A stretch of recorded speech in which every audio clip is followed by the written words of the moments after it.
ABS-CBN News and Current Affairs. Panig sa katotohanan, panig sa bayan.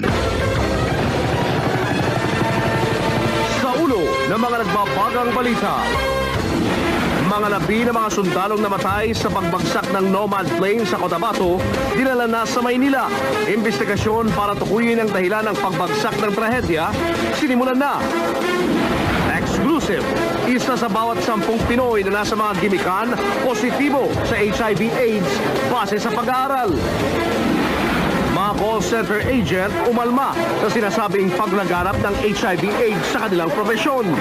Ang nadiskubre sa isang pag-aaral kaugnay ng sexual behavior ng mga taga-call center, malalaman na.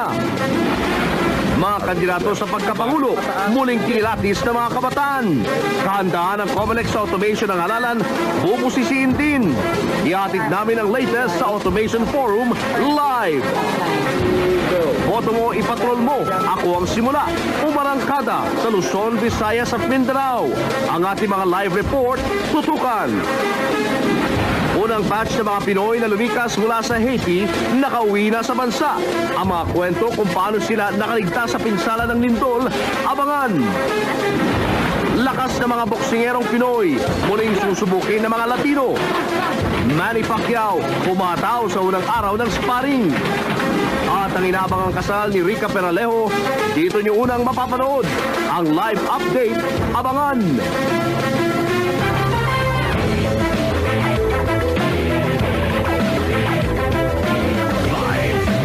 ABS-CBN News Center, Manila.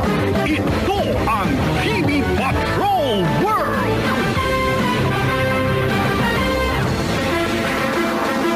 Magandang gabi, Pilipinas! Kami ang mga patrol ng Pilipino. Nagbabalita at naglilingkod sa inyo saan man sa mundo.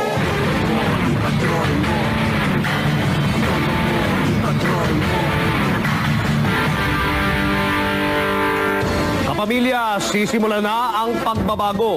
11 araw na lang, opisyal nang magsisimula ang pangangampanya ng mga kandidato sa pagkapangulo, pangalawang pangulo at mga senador.